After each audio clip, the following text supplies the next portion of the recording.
Salut la compagnie! Nous revoici pour une nouvelle vidéo un petit peu blabla mais pas tant que ça. Ah voilà, t'as trop parlé, c'est barré. Oui. Donc on va vous parler surtout des sorties qui nous font le plus envie. Celles qui sont déjà sorties et celles qui ne sont pas encore sorties. Mais voilà, on va vous parler de tout ça. C'est une vidéo blabla et pas une vidéo les futures sorties qui nous font envie. Enfin, même si c'est peut-être quand même le titre de la vidéo, mais vous avez compris. Parce que on va pas vous faire un listing comme certaines booktubeuses sur un truc très clear, très pro, très... Qu'est-ce qui sort Tel jour, chez telle maison d'édition, on a ça qui sort. Tel jour, on a ça. Moi, il y en a au moins la moitié de ma liste, c'est à peine annoncé. Donc, il n'y a pas de date précise. Voilà. Il y en a, c'est même presque des suppositions à ce stade-là. Donc, mollo lastico. Mais voilà, c'était un petit blabla entre nous. On avait un petit peu de temps devant nous. Sortez votre petit thé. Voilà, sortez votre thé. Si ça se trouve, on n'aura pas le temps de vous présenter tout ce qu'on veut parce qu'on a un timing serré aujourd'hui. Mais on est parti, Laurine, là, comme ça, de but en blanc. Qu'est-ce que t'as envie de lire? Alors, il y a un livre qui vient de sortir. Done and Dusted. Je sais pas si tu vois chez J'ai lu. Du tout. C'est une traduction, je sais plus de qui c'est. C'est avec c'est le truc de cow-boy? Oui, c'est ce que j'allais dire. Avec le cow-boy sur la couverture, il me fait super... J'aime pas du tout les cow-boys. J'ai jamais lu de romance cow-boy. Mais celui-là me fait très envie. Je ne sais pas pourquoi. Ça fait déjà 3 fois que je le vois en librairie et que je suis à ça de l'acheter, mais je me dis, Laurine, ne dépense pas d'argent. Laurine, tiens bon. Garde tes sous. Mais c'est très très dur et je sais absolument pas de quoi ça parle à part de cow-boy. Mais il me fait super envie. Donc si vous l'avez lu, mais donnez-moi votre... En fait, j'ai vu que... Je l'ai beaucoup vu sur les réseaux parce que j'ai lu et allé le proposer à d'autres que leurs partenaires. Où? Il est derrière. Oui. Oui, il est dans la salle de bain. Et en fait, j'ai vu que des bons avis. Donc forcément, il me fait super envie. Là, pour le coup, on a une date de sortie. Et bon Dieu, c'est dans pas longtemps, j'en peux plus de l'attendre, même s'il était probablement dans ta liste aussi. Hunger Games. Ah Micheline. oui. Eh ben oui. Je l'ai pas dit, moi, t'as raison. Enfin, je l'ai pas dans ma liste. On l'attendait depuis si longtemps, on ne savait pas si un jour il allait arriver, et maintenant qu'on sait qu'il va arriver, on n'en peut plus. Et pour nous, il sort dans quelques jours. Donc, j'arrive pas à retenir le nom en français. Je l'ai en anglais parce qu'il est plus facile, parce qu'il y a moins de mots, mais en anglais, je veux pas retenir le titre. En français, je veux pas retenir. Lever de soleil sur la moisson, je crois que c'est ça en français. Ah, Un truc du style. Mais comme c'est juste sunrise pour dire lever de soleil, bah j'arrive mieux à le retenir en anglais.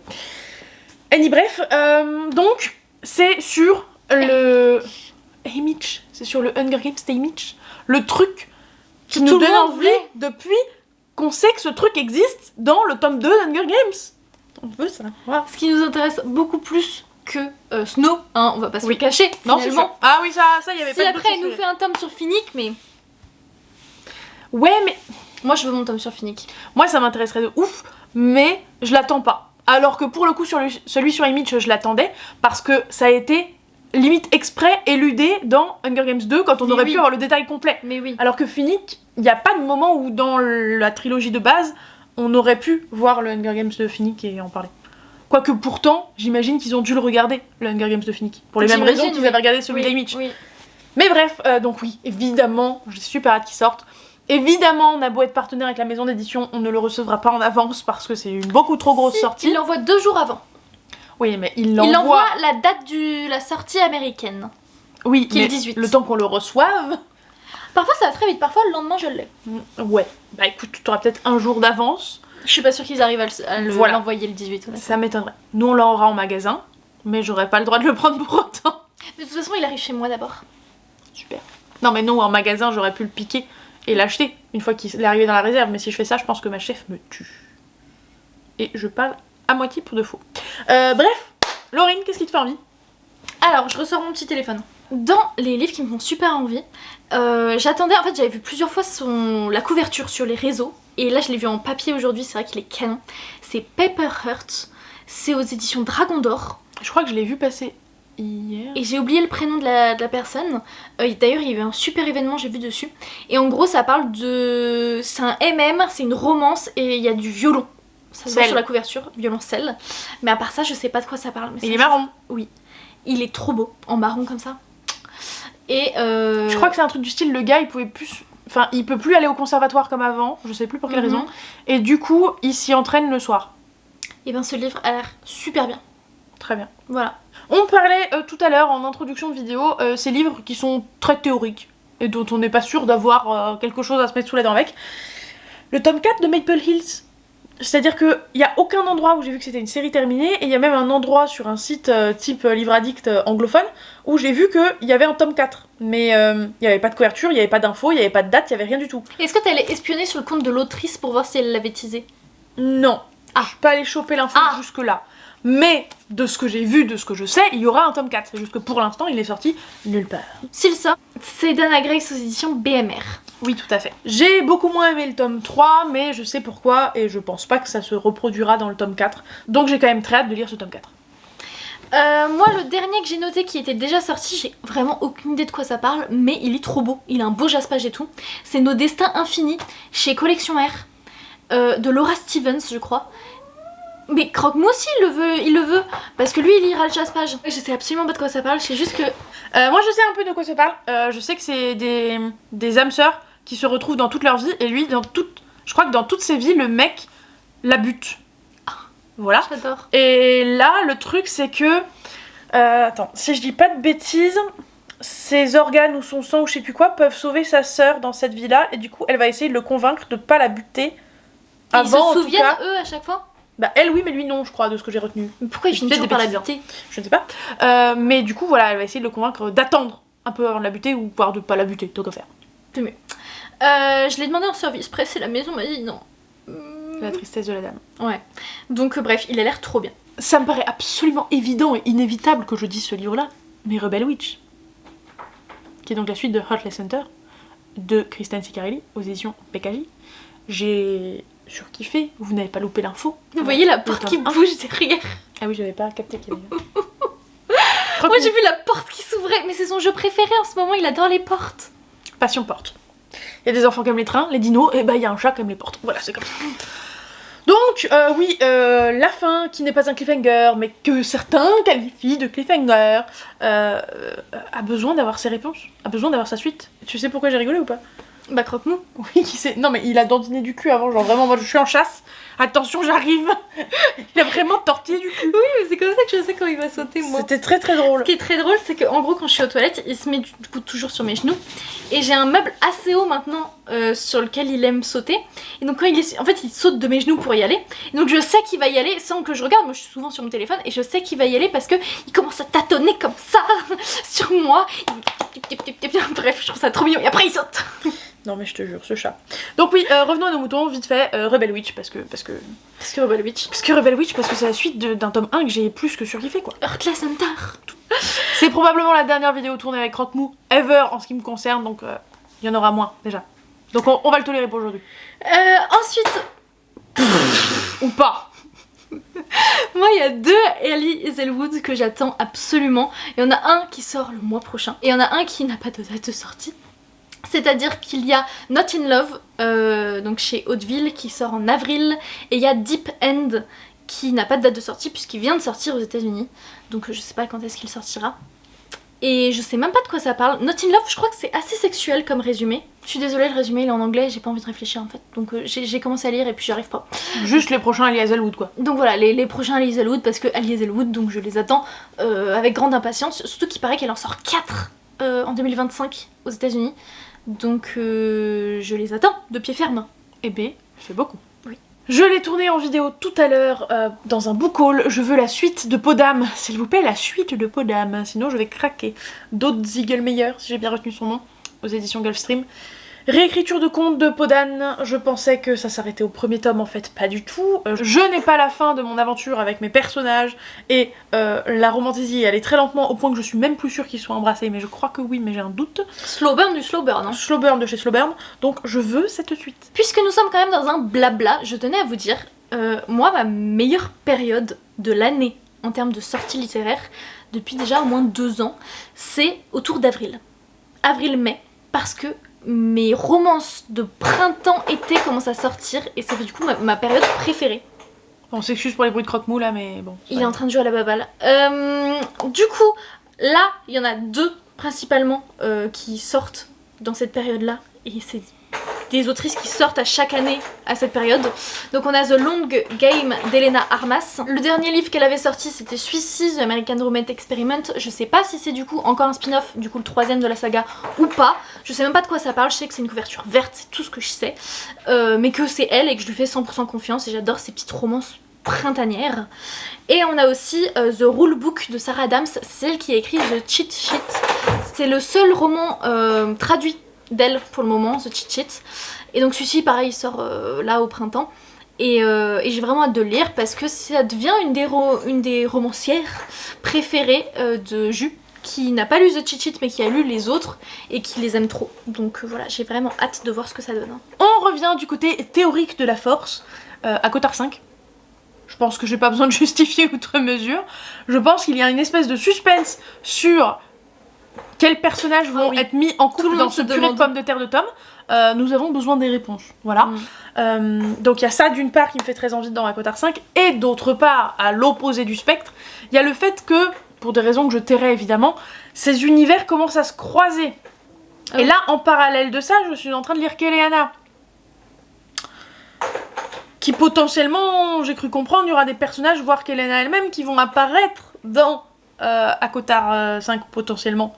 Donc j'ai d'autant plus envie de voir ce croisement entre tout ça. Voilà.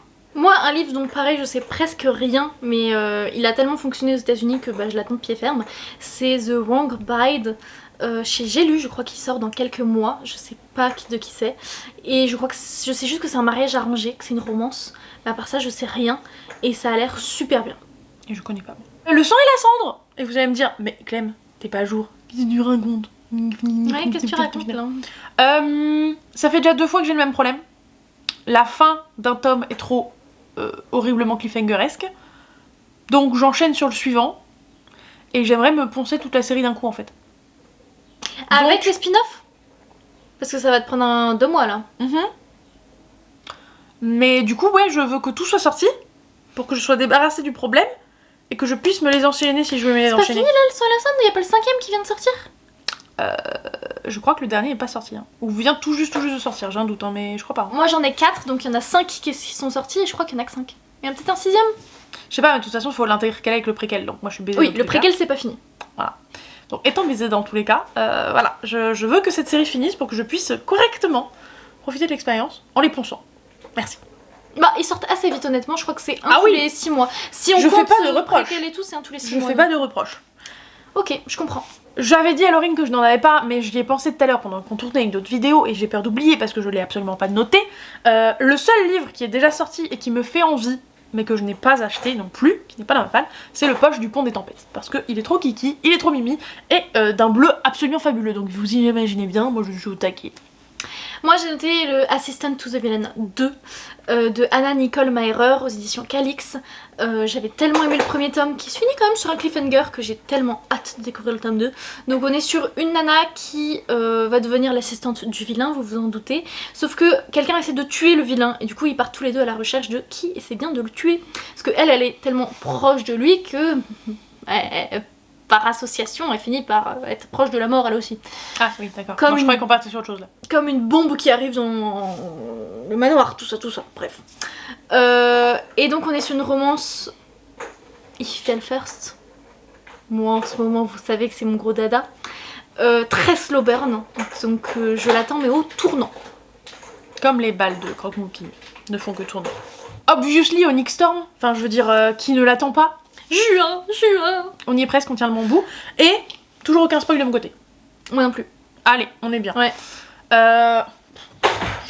Si je sais 2 trucs, je sais qu'il y a des gens qui chialassent dès le premier chapitre, mais je pense que t'as pas loupé l'info non plus. Je sais même pas si les gens aiment. Non, je sais pas. J'ai juste vu moi le numéro des chapitres où il y a des scènes érotiques.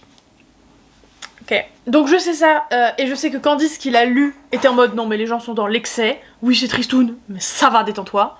Ou je sais même plus si c'était triste, mais bref. Oui, il y avait l'émotion, mais les gens sont dans l'excès selon Candice. Et il est beaucoup moins gros, non ? Non, si, je crois qu'il est fat aussi. Hein. Je croyais aussi de base, mais il me semble pas. Par contre, ce que je sais, c'est que le tome 4 ne sortira pas avant très longtemps. Puisque l'autrice écrira des romances contemporaines avant d'écrire le tome 4. Qu'elle n'a pas commencé, du coup, je crois. Donc je pense qu'il sortira pas avant au moins 2 ans. Sauf que le problème, c'est qu'elle est nulle pour écrire des romances contemporaines, donc il y a un moment, flûte. Bah, tu vois, Les choses sont dites. celui que t'as lu et que t'as pas tant aimé, bah moi j'ai eu beaucoup de bons retours dessus.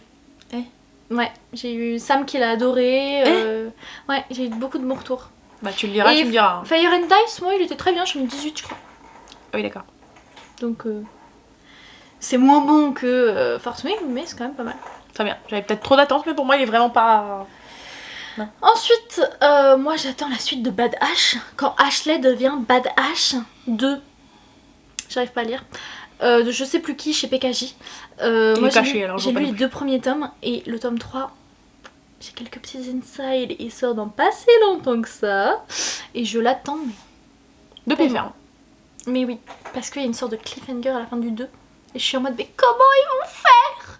Et donc on est sur du young adulte avec une nana, tout le monde sait qu'elle est amoureuse du bad boy du lycée, qui est son voisin. Et il y a le meilleur ami de ce bad boy qui vient la voir au lycée un jour et qui lui fait... bon, il arrête pas d'essayer d'attirer son attention, elle est en mode qu'est-ce que tu fous frérot? Et bref, il finit par réussir à lui parler et il lui fait écoute, je peux te coacher pour que tu finisses par lui plaire et que tu puisses sortir avec parce que j'aime pas du tout sa copine actuelle, elle l'éloigne de moi. Donc qu'est-ce que t'en dis si je t'aide à sortir avec le mec de tes rêves? Et du coup, elle va être coachée par le meilleur ami, aussi populaire, de son bad boy. C'est marrant. Et c'est incroyable, c'est trop bien. C'est marrant. Alors celui-là c'est un petit peu particulier, puisque j'attends de pied ferme depuis maintenant un moment le tome 3 d'Erika et les princes en détresse de Yatou. Oui. Qu'elle auto-édite, que j'ai financé sur Ulule. Je crois que c'était Ulule. Bref, faire un financement participatif random. Donc je sais qu'il est dans les bacs. Je sais qu'il est en train de se faire imprimer. Je crois qu'on en est à cette étape-là. Mais je n'ai aucune idée de quand je le recevrai. Mais j'ai très hâte de le recevoir. Et mon dernier sur lequel je peux passer très vite aussi, Fallen Majesty, qui est le tome 2 de... Je sais pas quoi Majesty, je sais plus quel est le nom de la série, mais la suite de Mad Majesty, de Delinda Dane, si je dis pas de bêtises. Et ça pour le coup c'est parce que c'est une romance dont j'ai peur d'oublier les personnages vite. Et du coup je me dis si je peux me les enchaîner vite, ça me permettra d'oublier les relations entre eux et le passé et les tomes que j'ai déjà lus, quoi, tout simplement. Et mon dernier, moi, c'est le tome 2 de Unfair d'Océane Ganem aux éditions Plume du Web. Je vous en ai pas parlé ici, j'en ai surtout parlé en story parce que je l'ai lu pour le boulot, mais je vous en parlerai un de ces quatre quand j'y penserai. Unfair, ce sera certainement ma meilleure lecture de 2025. Oui, on en est déjà là. Ah oui, on en est là. Je savais pas que tu savais pas. Ben non, quand vous non plus, je savais pas. Il devra se battre à mon avis avec Onyx Storm, mais sinon ce sera ma lecture préférée de 2025 et c'est une de mes romances préférées de tous les temps. On est sur une romance MM très Heartstopper avec un garçon qui se fait harceler à l'école et un autre qui débarque et qui est très fort, qui est sportif, qui est populaire, etc., qui est très solaire. Et il va essayer de l'aider, de le sauver. Et on est sur un big cliffhanger à la fin du 1. Et il me faut le tome 2, sauf qu'il ne sortira pas tout de suite puisqu'il n'est pas fini. Voilà, donc je l'attends très impatiemment. Sur ce, je pense qu'on peut clôturer cette vidéo avec l'emoji du jour, qui est un emoji rouge. Parce que Clémentine, elle est entièrement en rouge. Elle a un jogging et un t-shirt rouge. Donc un emoji rouge, ce que vous voulez.